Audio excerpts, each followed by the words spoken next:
You ever get that feeling that your mind has a mind of its own? Like it's running some program you never actually installed, one that causes anxiety, frustration, and this constant feeling that you're missing something? Well, what if I told you it is? Today, we're going to dive into this really fascinating idea, your mind's hidden operating system, and more importantly, how you can reboot it. Okay, so let's just jump right in with a huge question. And I want you to really think about this for a second. Is your mind handling you, or are you handling your mind? Throughout the day, when you feel that pull of attraction or that push of repulsion or that wave of anxiety, who's really in the driver's seat? This is the absolute core of what we're going to unpack.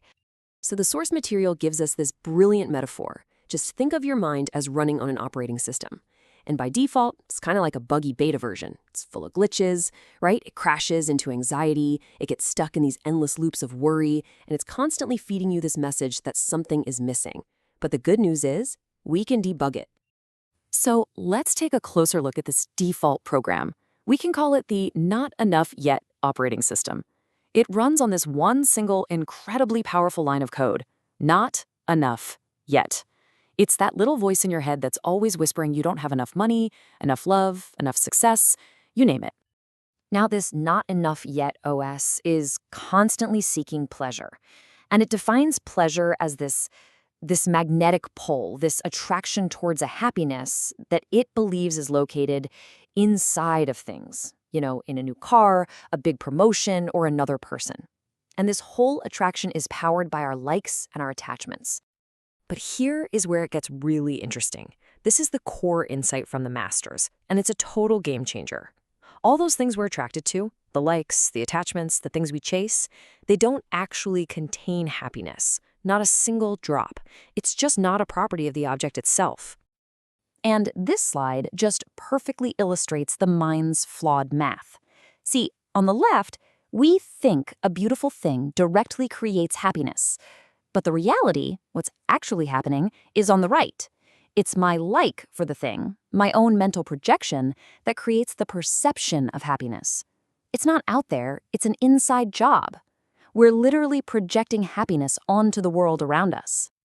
Okay, so if happiness isn't in those things, why do we chase them so relentlessly? Well, the source offers this powerful, almost primal metaphor to explain how our mind gets completely trapped in the cycle. It calls it the crocodile of delusion. I mean, just listen to this description. Picture a crocodile catching its prey. It doesn't just bite down. It starts spinning, violently and uncontrollably, until its victim is completely broken apart. It's such a brutal, powerful image of being totally consumed. So, let's be super clear on the meaning here. That crocodile, that's the delusion that happiness is out there somewhere. And that violent, disorienting spinning, that's your mind, caught in this endless cycle of anxiety and frustration, breaking down your inner peace, piece by piece. And what powers this entire destructive process? Well, it's that single line of code we talked about from the default OS. That one thought, not enough yet, is the engine that drives the crocodile's spin. It's what keeps us chasing and crashing and always feeling incomplete. Okay, I know that sounds pretty intense, but here's where it gets incredibly empowering. We are not stuck with this default program. We can actually reboot the whole system and shift from this constant panic mode into what we can call wisdom mode. And the best news of all is that you have a choice. You are not your mind's default settings. You can consciously choose to stop running that old buggy program and install a vital update.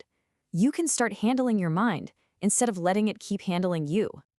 So let's just look at this comparison. The default OS is defined by anxiety and a sense of lack.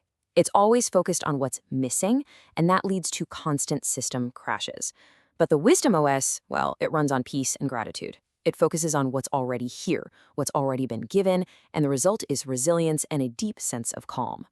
The choice is pretty stark, and the benefits are crystal clear. So how do we actually install this update? The practice for this is called Mangalacharan, and don't worry about the name. Just think of it as a simple 3-step installation guide for your new inner operating system. Mangalacharan is, for all intents and purposes, the new software. And it's not some abstract theory. It's an active, moment-by-moment practice of handling your mind whenever it starts trying to run that old, default program of attraction, repulsion, and not enough yet. So here's the installation guide. Step 1 is super simple. Just notice. Notice when that attraction or that repulsion pops up. That feeling of, ooh, I want that, or ugh, I hate this. Step 2 is to remember. Remember the deeper truth. A good way to think about it is this. A beautiful wave is still just water. The form is temporary, but the essence is constant. And finally, step 3 is to recite. This is where you consciously run the new code by reciting your chosen mantra to overwrite that old program. So what does a mantra look like? Think of it as your personal reboot command. It could be a traditional phrase like Om Namah Shivaya, or a really simple wish like May there be happiness and peace for all, or even just a direct reminder to yourself, my essential nature is peace and fullness. Just pick one that resonates with you and use it. And remember, the goal here is progress, not perfection. You're just moving from that glitchy beta version to a stable release. Sometimes the old program will try to run itself, and that's okay. You just notice it and you consciously run the update again. Over time, the new system, it becomes the default. And this brings us to the ultimate takeaway from all of this. It all comes down to a choice. And it's not a choice you make just once, but one you get to make over and over and over again in every single moment of your life. Every single time you feel that pull of attraction, that sting of aversion, or that familiar anxiety of not enough, you're standing at a crossroads. You can just let the old default OS boot up automatically, or you can pause and consciously choose to run the program of awareness and peace instead. So I'll leave you with this final thought. Your mind is going to constantly tell you a story of lack, the story of not enough yet. But there's another story available to you, a deeper wisdom that insists fulfillment and peace and wholeness are not things you have to chase because they're already here right now. The only question is, which story will you believe?